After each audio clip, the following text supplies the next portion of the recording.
하겠습니다. 오늘 말씀 창세기 2장 8절에서 17절입니다. 창세기 2장 8절에서 17절. 그렇기 때문에 오늘 나가실 때도 그 적는 곳에 좀 정확하게 좀 기입을 해 주시면 감사하겠습니다. 제가 한 절, 여러분들이 한 절 읽도록 하겠습니다. 여호와 하나님이 동방의 에단에 동산을 창설하시고 그 지으신 사람을 거기 두시니라.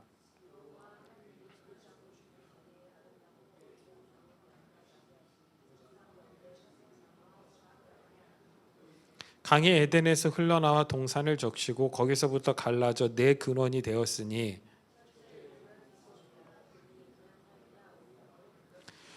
그 땅에 금은 순금이요 그곳에는 베델리엄과 호마노도 있으며 셋째 강의 이름은 히데겔이라. 아수르 동쪽으로 흘렀으며 넷째 강은 유브라데더라.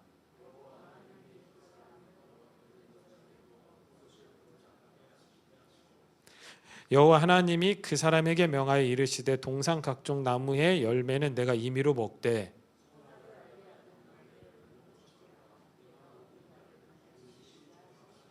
아멘. 아멘. 저희가 한 2주간 이제 창세기 강해를 좀 쉬었었는데 우리 좀 다시 힘차게 좀 진행을 해 가도록 하겠습니다. 우리가 부활절 전주에 선악과와 에덴 동산에 대해서 살펴봤습니다. 자, 선악과에서 가장 중요한 건 선이라는 개념이겠죠. 이 선이라는 개념은 우리 인간들이 만들어내거나 완성할 수 있는 개념이 아닙니다.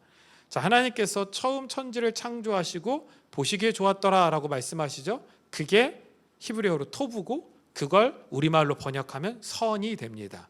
그러니까 성경적 선을 정의하면 어떻게 되냐면 하나님의 뜻에 따라 완성되어진 상태, 이게 선이에요. 그럼 한번 따라 하실까요? 하나님의 뜻에 따라 완성된 상태. 이게 뭐라고요? 선이에요. 이게 선. 그러니까 선은 다른 게 아니에요. 그러니까 앞으로 우리가 말하는 선은 뭐예요? 하나님의 뜻에 따라 완성되어진 그 상태가 선이라는 개념을 가지고 있으셔야 돼요. 그러니까 세상이 말하는 윤리 도덕 이게 아니에요. 그러니까 이건 우리가 살아가는 세상 속에서 필요한 선이라는 개념인 거지, 그 선이라는 개념을 그대로 성경 속에 들어와서 해석해내기 시작하면 온갖 오류에 빠져들 수밖에 없다라는 거예요. 여러분 잘 생각해 봅시다. 왜 이 시대에 성경이 그렇게 배척을 당할까요?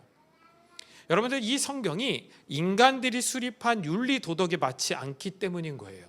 기독교는 분명히 전 세계가 누구도 부정할 수 없을 정도로 보편화된 종교 중에 하나입니다. 그렇죠? 예, 이슬람, 기독교, 천주교, 불교, 힌두교 이렇게 해서 4대, 5대 종교를 따지면 거기에 기독교는 항상 들어가 있어요.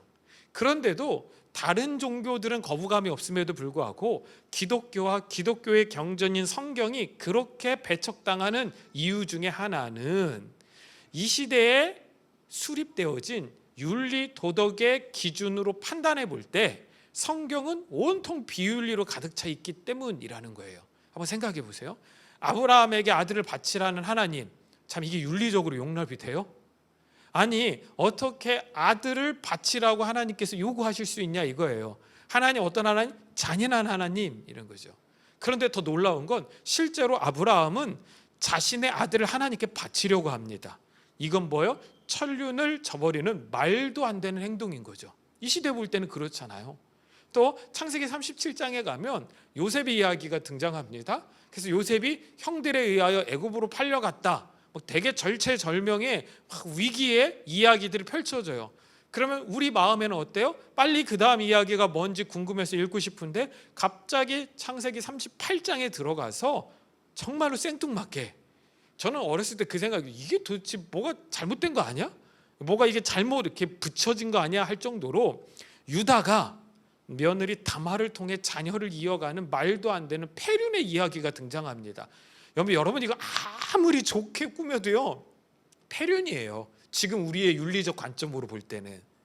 그런데 더 황당한 건 결국 예수 그리스도라는 그분이 이 말도 안 되는 계보를 통해 유다 족속으로 이 땅에 오시게 된다라는 거예요. 제가 여러 번 말씀드렸잖아요. 성경은요 온통 비윤리예요. 지금 이스라엘과 미국이 이란을 공격하면서 또 러시아가 우크라이나에 전쟁을 하면서 잔인하게 죽였다, 어떻게 학살했다, 민간인의 피해를 갔다 이러면서 온통 난리잖아요. 그런데 여호수아가 정복 전쟁을 할 때 하나님께서 여호수아에게 뭐라고 말씀하세요? 진멸하라. 그게 윤리적으로 과연 합당한 하나님의 모습이냐? 그러니까 이 시대에 성경을 가르치는 사람들이 이 문제에 부닥치는 거예요. 야, 이 시대 하나님을 그대로 전하는 게 참 무리구나 라고 생각하는 거예요. 왜요? 하나님의 말씀이 온통 비윤리니까, 비도덕적이니까, 비인격적이니까. 그래서 이 시대에 맞는 윤리적 기독교, 인문학적 기독교, 심리학적 기독교 사상을 자기들끼리 만들어서 애써 전파하고 있는 것이 이 시대의 모습이라는 거예요. 그러니까 더 이상 예배 시간에 성경은 중요하지 않아요. 중세 시대 때 누가 그린 그림 하나 띄워놓는 게 더 중요한 거야. 네. 뭐 어떤 시대 때 뭘 그림, 뭐 어떤 책, 누가 무슨 이야기를 했다. 그러니까 기독교가 뭐다, 하나님의 말씀이 뭐다가 아니라 누가 하나님의 말씀을 이렇게 해석했더라, 이게 더 중요한 거야. 그렇죠? 그래서 윤리적 기독교, 인문학적 기독교, 심리학적 기독교 사상이 이 시대에 훨씬 더 편만한 시대가 되어버렸다라는 거예요. 이게 다 무엇을 말해주니까 인간 스스로가 선과 악을 판단하기 시작하면서부터 발생한 일들이라는 거예요. 여러분들, 저와 여러분들이 처음 지음받았을 때 하나님께서 보시기에 좋았기 때문에 우리는 선으로 지음받은 존재다라고 성경이 기록하고 있는 거예요. 보시기에 좋았더라. 그 존재는 하나님의 형상을 입고 있었고 하나님과 동행하던 참 생명이었습니다. 그런데 인간이 선과 악의 기준을 만들기 시작하면서부터 인간들은 더 이상 하나님 앞에서 생명이 아니라 구원받아야만 하는 생명 없는 존재가 된 것입니다. 다시요. 인간이 원래 참 생명이었는데 그 생명을 포기했어요. 무엇으로 말미암아요? 선악과를 따먹고 자신이 왕 되고 자신이 하나님 되려는 욕심 때문에 선과 악, 이 선악과를 따먹기 시작하면서부터 인간은 구원받아야만 하는 생명 없는 존재가 되어버렸다라는 거예요. 자, 그럼 다시 하나님 앞에서 생명을 가진 존재로 서는 방법이 뭐예요? 맞아요. 하나님의 은혜 아래 들어가는 거예요. 하나님을 떠나서 생명 없는 존재, 구원받아야 되는 존재로 살아가는 저와 여러분들이 하나님 안에서 다시 생명 있는 존재로 서는 유일한 방법은 무엇밖에 없다고요? 하나님의 은혜 아래 들어가는 방법밖에 없다라는 거예요. 에덴에서 쫓겨난 자들이 다시 에덴의 초청으로 에덴에 들어가 생명나무의 열매를 먹는 것이 하나님 앞에 생명을 가진 자로서 서는 유일한 방법인 줄로 믿습니다. 그러니까 에덴 동산과 선악과는요, 인간의 무능을 폭로하는 도구예요. 그리고 그 실패를 통해 우리를 끌고 가요. 어디로요? 생명나무 열매의 은혜 앞으로.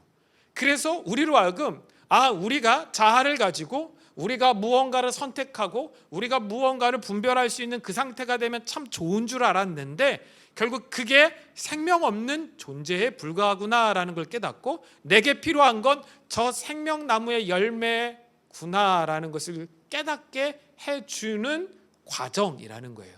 이걸 성경은 은혜라고 표현을 하고 있는 것입니다. 자, 이 동일한 과정으로 에덴에서 쫓겨난 사람들에게 주어진 게 뭐라겠어요? 율법이에요. 율법이 몽학선생, 초등교사라고 성경에 나오잖아요. 그러니까 율법은 구원을 몰라요. 율법은 은혜를 몰라요. 다만 율법의 실패를 통해 인간들을 하나님의 완전한 은혜이신 예수 그리스도에게로 인도해 갈 뿐이라는 거예요. 그러니까 율법을 지키는 것과 지키지 않는 것은 아무런 의미가 없다라는 거예요. 선과 악을 구분하는 건 아무런 의미가 없다라는 거예요. 우리에게 필요한 건 생명나무의 열매이고 그 생명나무의 열매 대신 예수 그리스도이신 줄로 믿습니다. 그래서 율법이 우리를 죄인으로 고발해서 끌고 가는데 우리를 끌고 가서 내던져진 그 내던져진 곳에서 우리가 엎드려졌다가 눈을 들어 봤더니 그곳이 어디더라는 거예요? 예수 그리스도의 십자가 앞이더라는 거죠. 우리는 거기서 선악과를 따먹고 죽어야만 하는 나를 위해 내가 되어 죽으신 예수 그리스도를 발견하게 되는 줄로 믿습니다. 그분을 계시록엔 이렇게 표현하고 있어요. 한번 따라 하실까요? 일찍 죽임을 당하신 분, 그분으로 표현하는 거예요. 야, 너희와 같이 육신을 입고 이 땅에 오셨는데 그분은 율법이 되어 일찍 죽으신 분이야. 그리고 그분은 다시 살아나신 분이야. 결국 그분이 죽으셨기 때문에 우리는 생명나무 열매를 먹을 수 있게 된 줄로 믿습니다. 그러니까 되짚어서 생각해 보면 하나님은 에덴과 아담과 하와 그리고 선악과를 최종 목적으로 지으신 것이 아니다라는 거예요. 네. 처음부터 예수님을 통해 완성될 새하늘과 새 땅의 모형으로 삼으셨던 것이다라는 거예요. 이해되시죠? 다시요. 하나님이 처음 에덴을 지으시고 아담과 하와를 지으시고 선악과를 지으신 것은 하나님의 창조의 최종 목적이 아니다라는 거예요. 착각하시면 안 돼요. 저도 그런 줄 알고 있었어요. 근데 성경을 다시 봤더니 아닌 거예요. 하나님의 최종 목적은 예수 그리스도를 통해서 완성되어질 새하늘과 새 땅이에요. 아멘? 그러니까 첫 창조는 새 창조의 모형일 수밖에 없다라는 거죠. 그러니까 엄밀히 말해서 창조의 원형을 회복하자라는 말은 틀린 말이라는 거예요. 자, 창조의 원형을 회복한 건 뭐예요? 최초의 아담으로 돌아가자는 거잖아요. 자, 그럼 그 아담은 뭐 한 거예요? 완전했어요? 아니죠. 또 선악과를 따먹는 거예요. 그게 인간이야. 여러분, 저와 여러분들이 예수를 처음 믿었고 만났던 그 순간 있잖아요. 그때 얼마나 감격스러웠어요? 그때는 뭐예요? 내가 다시는 죄 짓지 않고 살아갈 줄 알았잖아요. 근데 우리 결국 뭐 했어요? 또 죄의 열매를 따먹죠. 그게 인간이에요. 근데 그걸 우리는 절망했다고요. 근데 성경은 이야기를 해요. 야, 그거 절망하지 마. 그건 새하늘과 새 땅 그리고 완전한 창조물로 하나님 앞에 서게 될 모형인 거야. 아멘? 그 실패들이 결국 저와 여러분들을 완전한 예수 그리스도의 은혜 앞으로 끌고 가고 있다라는 것을 여러분이 굳건히 믿으실 수 있게 되길 간절히 소망합니다. 그러니까 우리 삶도 마찬가지예요. 우리한테나 지금 이 땅에 살고 있는 저와 여러분들한테나 대한민국 그리고 지금 우리가 살고 있는 이 사회의 삶이 너무나도 중요한 것이지, 하나님 편에서 우리의 삶 그리고 우리가 살아가는 이 시대의 역사의 무대는 결코 우리를 하나님 나라로 인도해 가는 결과물이 아니라는 거예요. 하나의 뭐에 불과해요? 과정에 불과하다라는 것입니다. 이해되시죠? 네. 그러니까 우리는 이 나라가 영원할 거라고 생각한다고요. 다른 나라들이 무너지는 걸 보며, 저 베네수엘라 이런 나라들이 막 망하는 거 보며, 저 쿠바 그런 나라들이 지금 멸망하는 걸 보며, 이란 같은 나라들이 지금 문 닫기 직전인 걸 보면서 대한민국은 영원할 것 같아 라고 여러분들 생각하실지 모르겠지만, 하나님의 뜻 가운데서 대한민국은 중요한 게 아니라니까요. 하나님의 뜻 가운데서 중요한 건 저와 여러분들이 구원받는 거예요. 아멘? 그래서 저와 여러분들을 구원하시기 위해서 필요한 과정이라면 한 나라를 무너뜨리기도 하고 한 정권을 무너뜨리기도 하고 한 시대를 하나님께서 무너뜨리실 수도 있다라는 거예요. 근데 두려워할 필요 없는 것은 하나님이 결국 원하시는 건 저와 여러분들의 구원이기 때문에 세상이 어떤 요동을 치든 그것과 상관없이 저와 여러분들의 구원은 완성되어질 줄로 믿습니다. 그것이 우리 안에 확고한 믿음으로 자리 잡아야 될 줄로 믿습니다. 자, 그럼 그렇게 변하는 세상 속에서 우리가 온전히 주님의 생명을 누리고 열매 맺는 삶은 무엇일까요? 단 하나의 방법밖에 없습니다. 요한복음 15장 5절이에요. 같이 한번 읽어보도록 하겠습니다. 나는 포도나무요 너희는 가지라. 그가 내 안에 내가 그 안에 거하면 사람이 열매를 많이 맺나니 나를 떠나서는 너희가 아무것도 할 수 없음이라. 아멘. 예수님 말씀하시잖아요. 야, 가지가 되어 나한테 붙어 있어. 이 얘기는요, 바울이 로마서 6장에서 순종의 종이 되어 의의 종이 되어 뭐 하라고요? 예수 그리스도 옆에 붙어 있어야 돼. 이 얘기랑 동일한 거예요. 이 방법밖에 없는 거예요. 이런 원리를 깨닫게 되면요, 우리는 아주 자연스럽게 인간이라는 존재와 자기라는 존재를 부인하게 돼요. 인간이 뭐 대단한 것 같잖아요. 그런데 인간은 결코 대단하지 않아요. 역사의 중심인 것 같잖아요. 여러분, 인간은 역사의 중심이 될 수가 없어요. 여러분들, 황당한 이야기 같지만 우리 조선시대, 대한민국, 그러니까 우리나라죠. 조선시대에 보면 봉익, 김선달이 대동강물을 팔았다, 뭐 이런 말도 안 되는 이야기들이 있잖아요. 그런데 이 시대에도 그런 비슷한 이야기가 있습니다. 1980년에 데니스 호프라는 사람이요, 회사 하나를 설립했어요. 그 회사의 이름이 뭐냐면 루나 엠버시라는 회사입니다. 루나 엠버시. 자, 이 회사가 무슨 회사냐면 달과 태양계 행성들에 대한 소유권을 사고 파는 회사예요. 그래서 실제로 이 회사는요, 달의 땅을 분양했어요. 이 당시에 유명한 사람들이 달의 땅을 많이 분양받았고 우리나라에도 분양받은 사람들이 꽤 있다라는 이야기를 제가 들었던 기억이 납니다. 그러니까 요즘 막 달로 다시 우주선 쏘아 올리고 뭐 이렇게 한 바퀴인가 두 바퀴 돌고 다시 도착했잖아요. 그래서 바다로 이렇게 도착해서 막 다시 막 달 탐사에 대한 막 세계가 막 붐을 띄우기 시작을 했는데, 애석하게도 달 투자는 이미 끝났어요. 이미 살 사람들 다 샀대요. 그러니까 어디에 샀냐면 우리가 볼 때 보이는 단 한쪽 있잖아요. 그쪽을 다 샀대요. 그러니까 우리가 이제 달을 나중에 사더라도 달 뒷면이라 거기서는 뭐 지구가 안 보여요. 그러니까 조망권이 별로 안 좋은 데만 남아 있대요. 그러니까 여러분들 눈을 돌려 화성이나 천왕성 정도를 노려볼 수 있어요. 제가 목성이나 토성을 뺀 이유는 목성과 토성은 가스 행성이래요. 그래서 혹시 누군가 판다 하더라도 절대로 사시면 안 돼요. 100% 분양 사기입니다. 그러니까 천왕성도 뭐 어떤 행성이냐면 지금 밝혀진 바로는 얼음 행성이래요. 얼음 행성. 그래서 잘 따져보시고 내가 추운 곳과 얼음을 좋아한다면 가치가 있지만 그렇지 않으면 투자의 가치가 없다라는 걸 따져보셔야 돼요. 자, 인간이 얼마나 웃겨요. 그게 우리 거예요? 그게 누군가 돈을 주고 사고 판다고 해서 살 수 있는 거예요?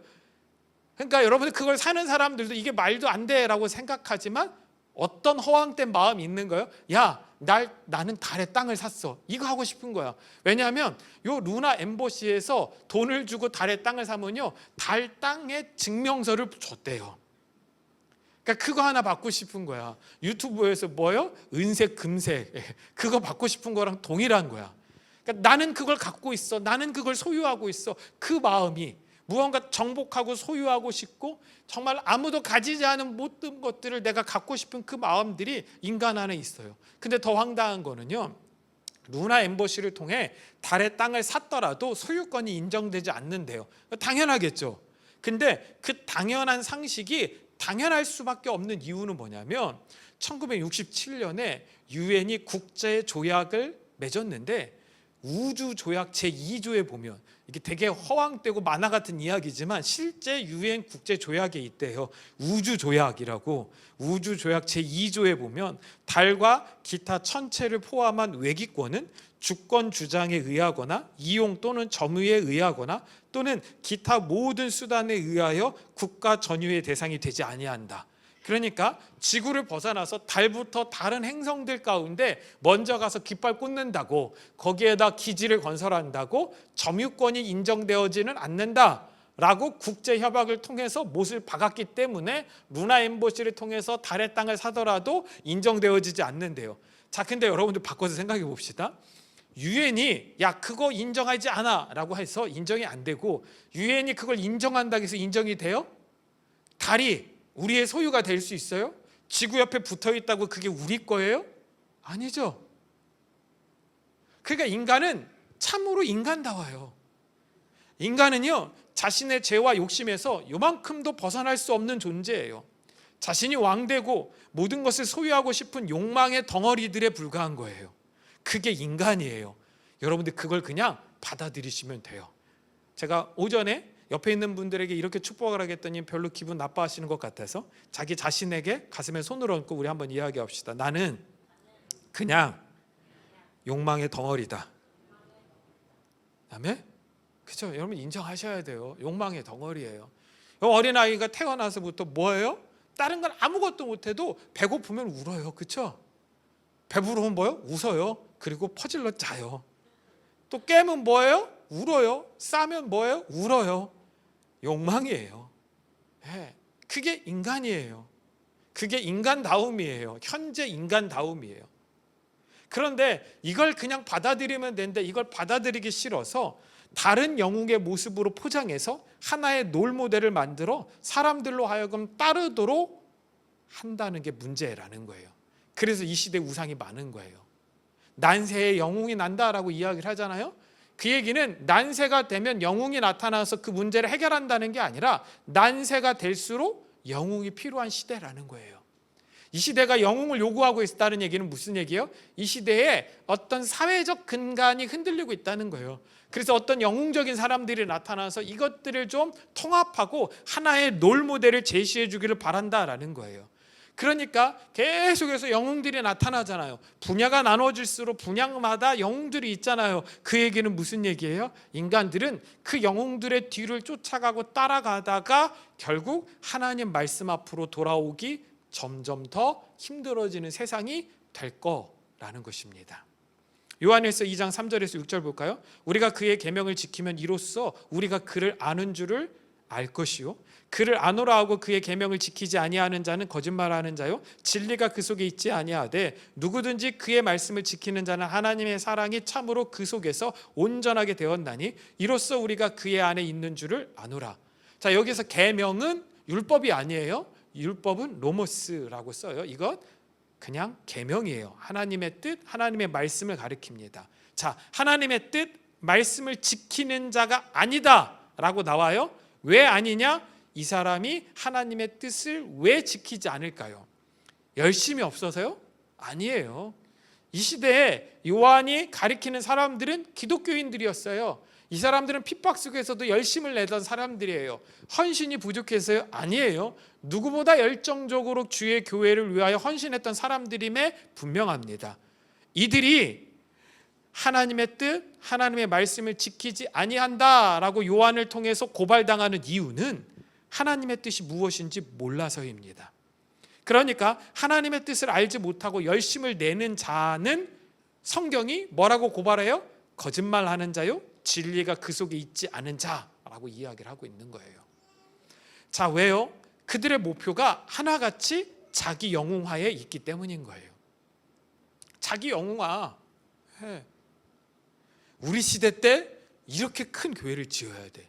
우리 시대 때 복음의 끝을 가져와야 돼. 많은 선교단체들이 20년 전에 외쳤던 게 무슨 얘기인지 아세요?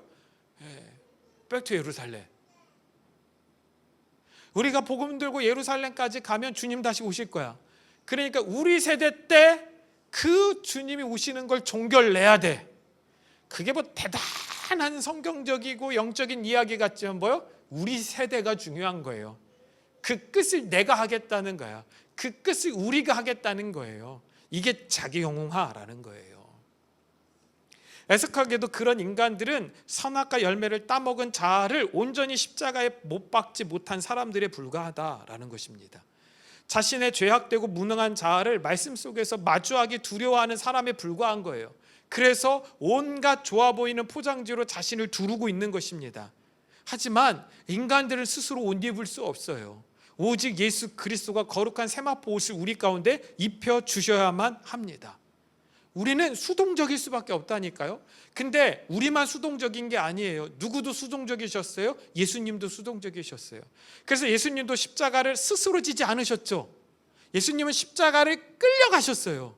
그래서 예수님은 끝까지 하나님의 손에 끌려가는 어린 양의 모습으로 십자가로 끌려가셨어요. 그러니까 우리가 산상수훈에서 온유한 자를 배웠잖아요. 그 온유함이 뭐라겠어요? 마부의 손에 길들여진 야생마라고 했잖아요. 그러니까 그게 어디에 쓰여졌다고요? 나는 겸손하고 온유하다라는 그 표현. 근데 그 표현이 어디에 실려 있어요? 그래서 나귀 새끼를 타고 들어간다. 거기에 담겨져 있어요. 그래서 예수님께서 예루살렘 성에 들어갈 때 굳이 나귀 새끼의 등에 올라타고 가신 거예요. 그게 무언가 대단한 퍼포먼스를 위해서 하신 게 아니라 이사야에 말씀되어 있는 그 말씀, 나는 하나님의 손에 의하여 끌려가고 있어 라는 걸 보여주고 계신 거예요. 나는 하나님의 손에 의하여 십자가로 끌려가고 있어. 예수님께서 십자가를 지신 과정을 다시 떠올려 보십시오. 아버지여, 할 수 있거든 이 잔을 내게서 옮기옵소서. 그러나 나의 원대로 마옵시고 아버지의 뜻대로 하옵소서. 아멘. 예수님께서 십자가를 지기 싫은 게 아니라 예수님은 끝까지 보여주신 것이다라니까요. 나는 그렇게 하나님의 손에 의하여 십자가로 끌려가고 있어. 나의 하나님, 나의 하나님, 어찌하여 나를 버리셨나이까? 하나님, 나의 생명을 어찌하여 이렇게 버리십니까? 나는 십자가로 끌려가고 있습니다 라는 것들을 끝까지 보여주셨다라는 거예요. 예수님 부활하실 때도 마찬가지죠. 우리가 생각할 때는 제자들 다 모아놓고 예수님께서 그 무덤문을 실수로 열고 나오시면 얼마나 멋있어요, 그렇죠? 예? 그때 누구도 초청해요? 그때 바울도 초청하고, 예? 왕들도 초청하고, 총독도 초청하고, 다 초청해서 짠하고 무덤문 예고하시면 되잖아요. 예. 야, 내가 3일째 되던 날 동틀 때 열고 나올 테니까 그때 다 직결해. 예, 니네가 죽인 내가 어떻게 부활하는지 보여줄게. 그러면 얼마나 멋있어요. 그러면 이런 논란도 없었을 거예요, 지금 같은. 근데 그러셨어요? 아니에요. 천사가 무덤의 문을 열었고, 원어로 보면요, 예수님을 그 무덤에서 끄집어내셨어요. 왜요? 예수님도 육신을 입고 온 아담이었기 때문인 거예요. 예수님도 육신을 입고 온 아담이었어요. 언제까지? 부활하실 때까지. 그 아담들은 스스로 무언가를 할 수가 없어요. 그래서 예수님 자신도 죽음도 부활도 모두 다 하나님의 손에 맡기셨던 것입니다. 실제로 예수님이 사역하실 때 뭐라 했어요? 나는 스스로 말하지 아니한다, 이렇게 말씀하시죠. 나는 아버지께 보고 들은 걸 너희에게 말할 뿐이다. 나는 스스로 아무것도 할 수 없다. 나는 아버지가 하신 것을 보고 배운 그대로 할 뿐이다. 아멘? 그게 우리 인간의 모습, 그것이 육신을 갖고 있는 사람들의 모습이에요. 그런데 그런 자아를 인정하지 않고 선악과를 따먹어버린 거예요. 내가 스스로 선이라는 기준을 세우고 내가 스스로 악이라는 기준을 세워서 내가 하나님처럼 될 수 있다라는 생각을 하게 된 것 때문이라는 것이죠. 여러분들, 그것이 인간의 본 모습이 아니에요. 그 모습으로 돌아가는 게 좋은 게 아니에요. 우리는 십자가에 죽고 하나님이 우리에게 생명을 주신 그 부활의 몸으로 다시 살아나야 될 줄로 믿습니다. 그것이 하나님이 우리에게 원하시는 것이다라는 것을 저와 여러분들이 분명히 기억하실 수 있게 되길 간절히 소망합니다. 저와 여러분들도 마찬가지지 않습니까? 어느 날은 뜨거운 가슴을 가졌다가 또 어느 날은 매우 냉소적인 마음으로 예배의 자리에 나오지는 않으셨는지요? 또 어느 날은 어떤 죄도 나에게 적용될지 않을 것 같기도 하다가도 또 다음 날은 모든 죄를 한꺼번에 짊어짐으로 심히 괴로운 날들을 보내신 적들이 꽤 있으실 거라는 생각이 듭니다. 괜찮아요. 우리가 스스로 하나님의 길을 찾아가지 못하기 때문에 발생하는 문제들이에요. 우리가 완전했으면 우리는 끝까지 하나님의 선을 추구하겠죠. 근데 우리는 인간이라니까요. 그걸 하나님께서 모르시냐? 하나님께서 용납하지 않으시냐? 아세요. 하지만 성령님이 저와 여러분들을 아고 꽁꽁 묶어서 인도하고 계시기 때문에 그 인도하심을 믿으시기를 간절히 소망합니다. 그냥 뜨거운 날은 뜨거운 날대로 예배하시고요, 차가운 날은 또한 하나님의 뜻하심이 있다고 믿고 인내하시고 묵묵히 주의 길을 주님과 함께 걸어가는 자녀들이 되길 간절히 소망합니다. 그러니까 차가운 날은 뭐예요? 오늘은 교회 가기 싫으니까 나는 인터넷으로 할 거야, 유튜브를 할 거야. 그럴까 봐 이번 주부터 유튜브 라이브는 없어졌습니다. 차가우면 차가운 대로 나오세요. 예? 그냥 나오세요. 예. 다크서클 여기까지 돼 그대로 나오세요. 예. 뭐 덥지도 말고 그냥 나오세요. 예. 나 괴로워, 나 죽을 것 같아. 그 모습 그대로 나오시라니까요. 예. 여러분들 그냥 밝은 모습으로 나와도 아무도 안 건드는데 딱 봐도 괴로운 모습으로 나오면 아무도 안 건드려요. 그러니까 그냥 오셔서 하나님을 만나고 경험하실 수 있게 되길 간절히 소망합니다. 하나님이 여러분들 가운데 늘 승리한 모습을 기대하시나? 그렇지 않아요. 우리 인간이 어떻게 맨날 승리할 수 있어요? 그렇죠? 하나 아신다니까요. 근데 그걸 뭘로 쓰신다고요? 과정으로 쓰신다고요. 야, 너 힘들어, 너 실패했어? 걱정하지 마, 내가 그걸 과정으로 쓸 거야. 근데 내가 너의 삶을 책임질 거고 끌고 갈 거니까 두려워하지 마. 이걸 하나님께서 에덴에서부터 지금 말씀하고 있는 거예요. 아담, 너 선악과 따먹을 거야. 내가 그거 알아. 그게 인간의 한계야. 내가 너를 그렇게 한정 지었어. 근데 내가 그렇게 지은 건 무엇 때문이라는 거예요? 너를 통해 완전한 구원이 무엇인지를 깨닫게 하기 위함이야. 여러분들, 그렇기 때문에 이 원리를 깨닫고 하나님 앞에 묵묵히 우리에게 주어진 삶과 길을 걸어갈 수 있는 주의 백성들 되길 간절히 소망합니다. 여기서 조금 더 나가서 우리 15절 말씀부터 또 볼까요? 15, 16, 17절입니다. 여호와 하나님이 그 사람을 이끌어 에덴 동산에 두어 그것을 경작하며 지키게 하시고 여호와 하나님이 그 사람에게 명하여 이르시되 동산 각종 나무의 열매는 내가 임의로 먹되 선악을 알게 하는 나무의 열매는 먹지 말라. 내가 먹는 날에는 반드시 죽으리라 하시니라. 자, 여기서 보면 16절 볼까요? 동산 각종 나무의 열매는 내가 이미 마음대로 먹되, 이것도 명령이에요. 17절 보면 선악을 알게 하는 나무의 열매는 먹지 마라 라고 명령하시죠. 이것도 명령의 일부예요. 자, 그러면 이 16절의 명령과 17절의 명령은 어디서부터 비롯됐냐? 15절에서부터 비롯된 거예요. 그것을 뭐하며? 경작하며 지키게 하시고. 야, 그걸 경작하며 지켜라는 명령 안에 네가 먹을 수 있는 건 먹고 네가 먹을 수 없는 건 먹으면 안 돼 라고 말씀하고 있는 것입니다. 아시겠죠? 예? 자, 그럼 여기서 지키다라는 이 단어가 우리 많이 봤어요? 사마르예요. 사마르. 이 사마르가 뭐냐? 보존하다, 울타리를 치자, 파수하다라는 거예요. 그러니까 여기 지키다, 성경에서 지키다라고 나온 것은 무언가 열심히 법과 규범을 지켜서 행동하다라는 게 아니라 울타리를 치고 경계를 짓는 거예요. 이게 지키는 거야. 그러니까 말씀의 영역과 그렇지 못한 영역, 진리의 영역과 비진리의 영역에 울타리를 치는 게 지키는 거예요. 그러니까 첫 인간 아담에게 주어진 하나님의 명령은 울타리를 치는 것이었습니다. 우리에게도 이 명령은 동일하게 적용됩니다. 저와 여러분들도 울타리를 치고 그 울타리 안에 땅을 갈아엎고 씨를 뿌려 경작하는 하나님 나라의 왕과 제사장과 선지자의 삶을 명령으로 하달받은 것입니다. 그러니까 우리는 뭘 뿌려야 돼요? 말씀의 씨앗을 뿌려야 돼요.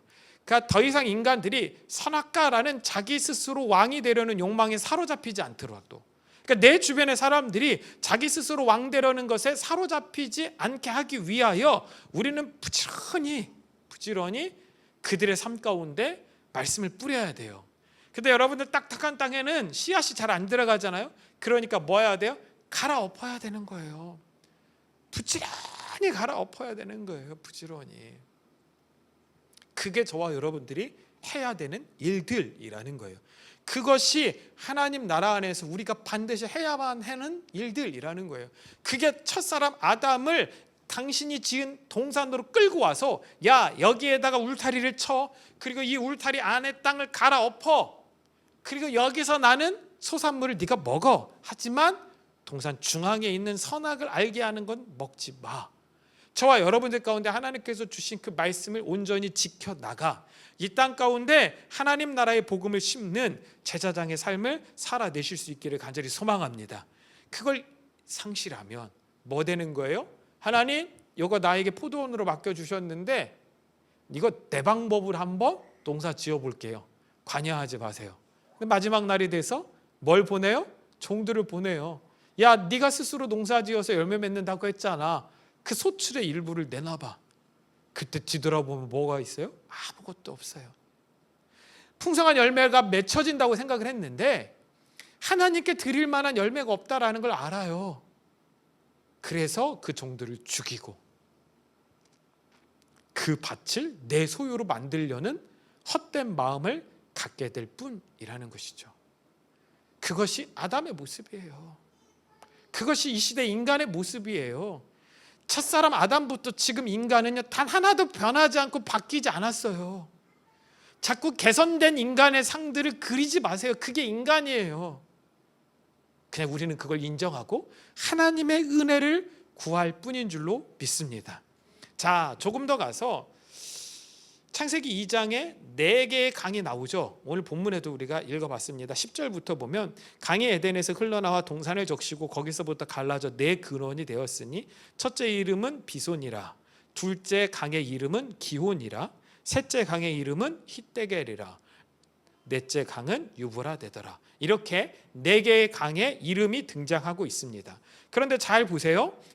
이건 처음부터 네 개의 강으로 흘러간 게 아니라 에덴이라는 하나의 강이 근원이 되어 동산 밖으로 나와서 네 개의 강으로 갈라져 갔다라는 형국을 보여주고 있죠.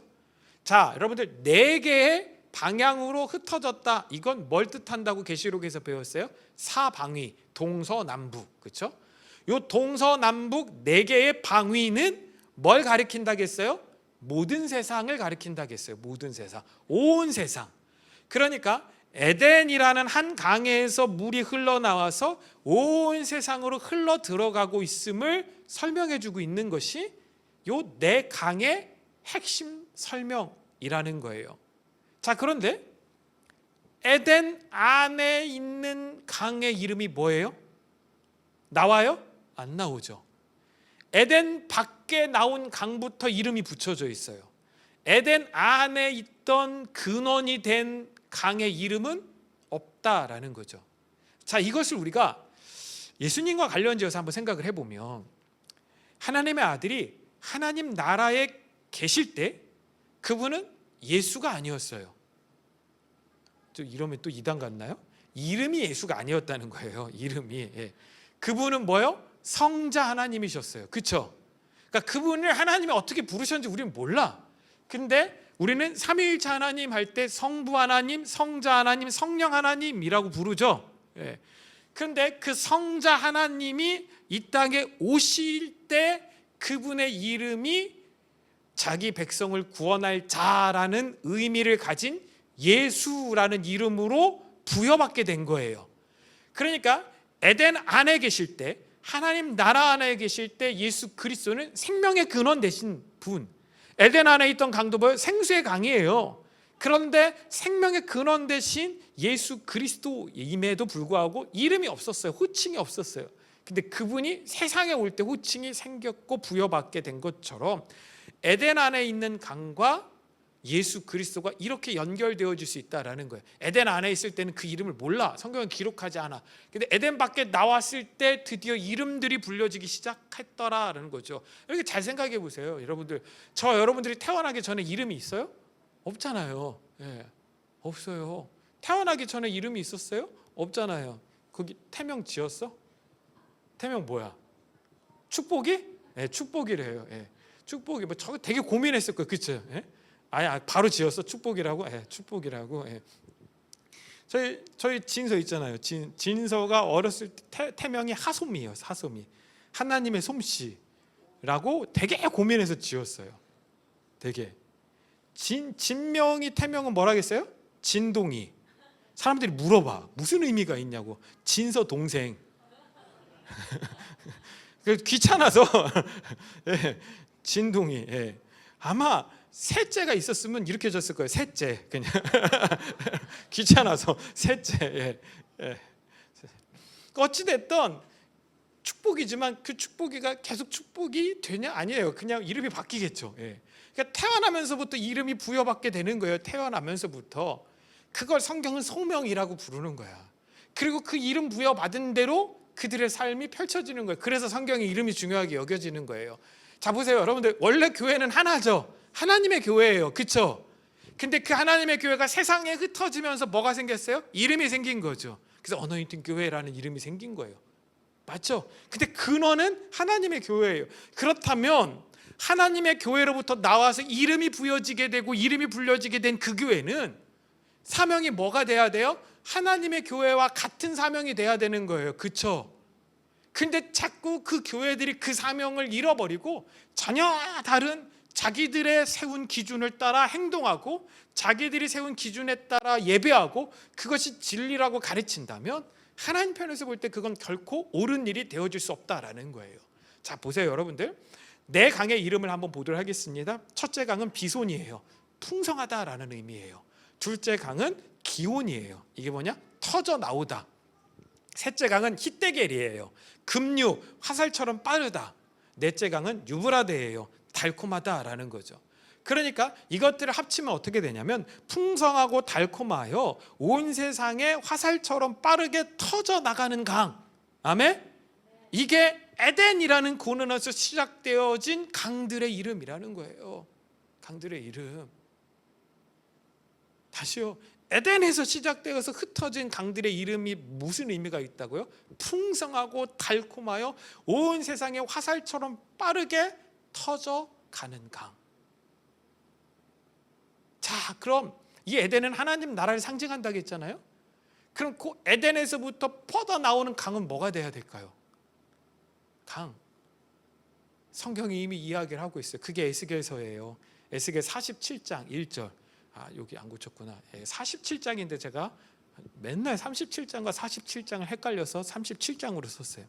47장 1절 보면 그가 나를 데리고 성전 문에 이르시니 성전의 앞면이 동쪽을 향하였는데 그 문지방 밑에서 물이 나와 동쪽으로 흐르다가 성전 오른쪽 제단 남쪽으로 흘러내리더라. 자, 에스겔 47장은 뭐예요? 예루살렘 성전이 재건되어지는 것에 대한 환상이에요. 그리고 다 완성이 된 다음에 동쪽을 향한 문을 향하여 여호와의 영광이 들어가고 동쪽 문이 닫히죠. 그 다음부터 무슨 일이 벌어져요? 문지방에서부터 생명의 강이 흘러나와요. 조금 지나니까 발목이 되고 조금 지나니까 무릎을 차죠. 그러니까 어떻게 빠르게 화살처럼 그 물이 퍼져 나가는 거예요. 그거예요. 하나님의 성전, 하나님의 나라, 하나님의 에덴은 다 같은 걸 상징하는 거예요. 같은 거. 거기서부터 뭐가 흘러나와야 된다고요? 생수의 강이 퍼져 나와야 된다라는 거예요. 자, 에스겔 47장 12절. 12절. 같이 한번 읽겠습니다. 시작. 강 좌우에 가에는 각종 먹을 과실나무가 자라서 그 잎사귀가 시들지 아니하며 열매가 끊이지 아니하고 달마다 새 열매를 맺으리니 그 물이 성소를 통하여 나옴이라. 그 열매는 먹을 만하고 그 잎사귀는 약 재료가 되니라.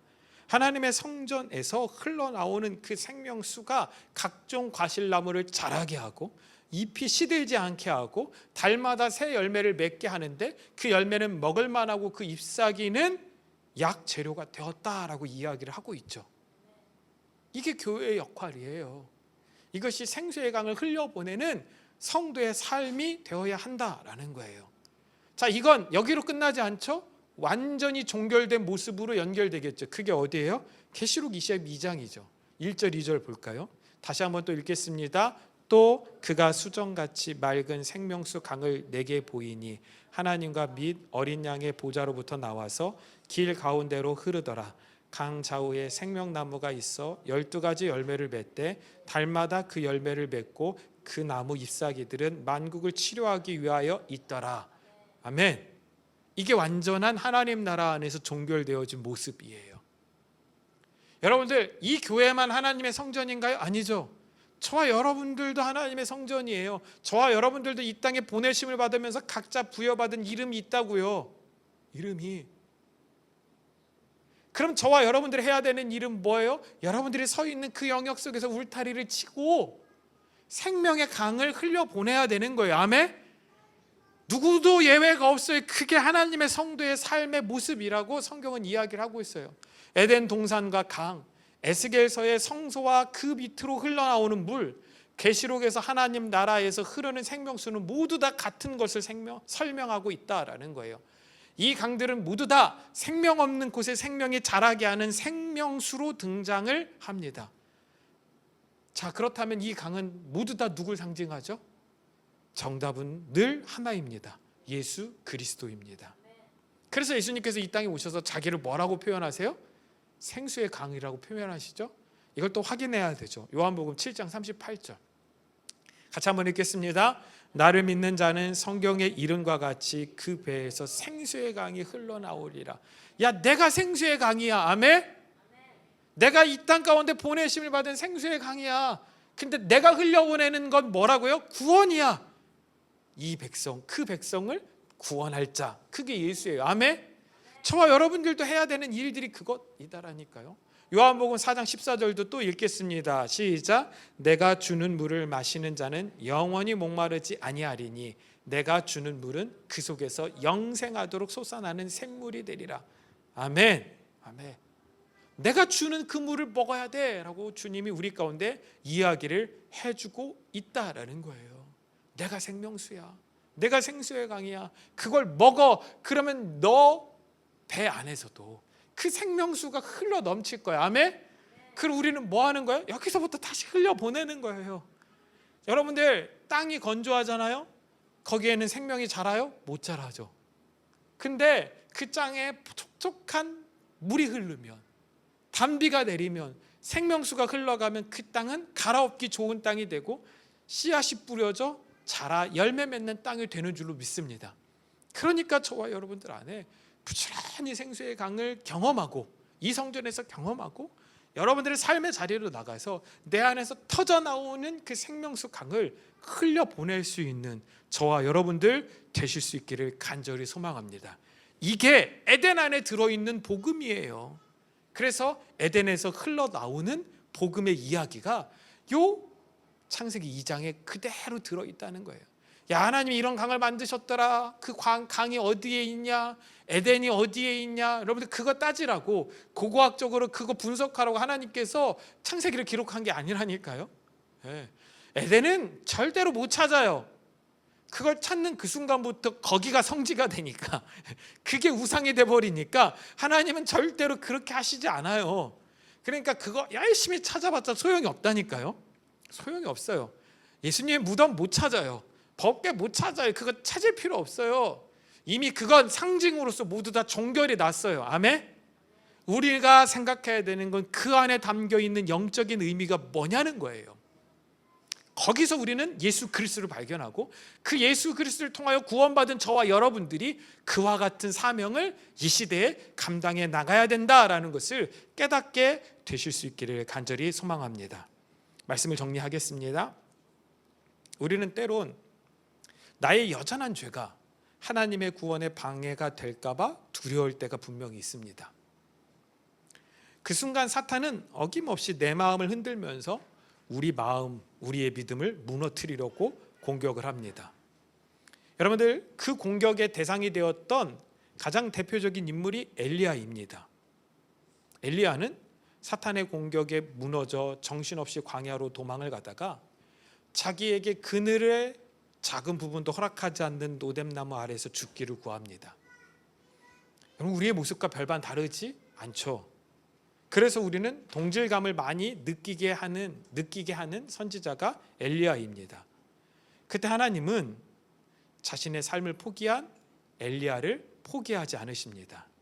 그를 위해 하늘의 떡과 생수를 먹이십니다. 이것은 이 땅을 살아가는 우리를 하나님께서 어떻게 돌보고 인도하고 계신지를 잘 보여주는 모델이라고 생각합니다. 저와 여러분들도 때론 길을 잃고 엘리야처럼 죽기를 구하는 순간들이 있을지 모릅니다. 하지만 염려하지 마십시오. 어차피 우리를 구원하시기로 작정하신 분은 내가 아니라 하나님이십니다. 하나님이 저와 여러분들을 결코 포기하지 않고 주저앉아 낙심하고 있던, 쓰러져 있던 그 어떤 모습을 하고 있든지 간에 하나님의 방법으로 반드시 일으켜 세워 주의 길을 걷게 하실 것입니다. 여러분들 지금 배고프고 목마르십니까? 이 주의 성전에서 생명의 말씀을 먹으십시오. 주의 성령이 우리에게 부어주시는 그 생명의 강을 마음껏 누리십시오. 그리고 다시 일어나 함께 주의 나라를 위해 걸어가는 주님의 자녀들이 되길 간절히 소망합니다. 주님이 우리에게 말씀하신 요한복음 7장 38절 39절 말씀을 우리 같이 한번 큰 소리로 읽도록 하겠습니다. 나를 믿는 자는 성경의 이름과 같이 그 배에서 생수의 강이 흘러나오리라 하시니 이는 그를 믿는 자들이 받을 성령을 가리켜 말씀하신 것이니라. 아멘. 성령이 임하면 생수의 강을 경험하게 된대요. 영원히 목마르지 않게 된대요. 그게 주님이 우리 가운데 약속하신 것이다라고 성경이 우리 가운데 이야기를 해주고 있습니다. 여러분, 이 말씀 믿고 우리 같이 십자가 그늘 아래에서 쉬며 하나님, 내 영혼이 방황하지 않고 주의 길을 걸어가도록 인도해 달라고 우리 같이 찬송가로 고백하며 주님 앞에 예물 드리면서 나아가겠습니다. 주님 감사합니다. 주의 은혜를 깨닫고 십자가 앞에 나와 복음을 붙잡고 그것이 생명의 양식임을 깨달아 받아 먹으며 하루하루 살아갈 수 있는 은혜를 베풀어 주심에 너무나도 감사를 드립니다. 하나님, 한 주간 또 치열한 삶이 우리 앞에 펼쳐져 있을 것입니다. 사탄은 끊임없이 우리를 무너뜨리려고 하고, 행여 잠깐이라도 주의 길에서 벗어나 넘어지면 사탄은 또 우리 삶에 오와서 참소하며 너는 그리스도인이라 할 수 없고 너는 구원받은 자가 될 수 없다라고 우리를 어떻게든 믿음과 신앙 안에서 떨어뜨리려 몸부림칠 것입니다. 하지만 이제 우리는 그런 나의 행동이나 그런 나의 결정에 기대하지 않고 결국 그 모든 과정이 다시 나를 깨지게 하고 겸손하게 하여 주의 은혜와 십자가로 인도해 갈 걸 믿기에, 그것이 내 삶 가운데 주신 하나님의 과정임을 신뢰하기에 넘어지든 주저앉든 그것과 상관없이 묵묵히 주의 길을 걸어가는 한 주의 삶이 될 것입니다. 아니, 성령님이 그렇게 우리를 인도하여 주실 줄로 믿습니다. 성령이 우리 안에 임하여 주셔서 정말 어렵고 힘든 지금의 이 상황 속에서 생수의 강이 우리 안에서 흘러 넘치도록 주님 인도하여 주시고 역사하여 주시옵소서. 주의 재단에 귀한 예물 드립니다. 정말 어렵고 힘든 지금의 상황 속에서 구별하여 귀한 예물들 드리오니 하나님께서 받으시고 하나님의 놀라운 은혜와 은총으로 부어주시고 역사하여 주시옵소서. 이제는 우리 주 예수 그리스도의 십자가의 은혜와 하나님 아버지의 무한하신 사랑하심과 성령의 역사하시고 인도하여 주심이 복음 앞에 온전히 서 있는 믿음의 모든 자녀들 머리 위에 지금부터 영원토록 함께 하시기를 간절히 축원하옵나이다. 아멘.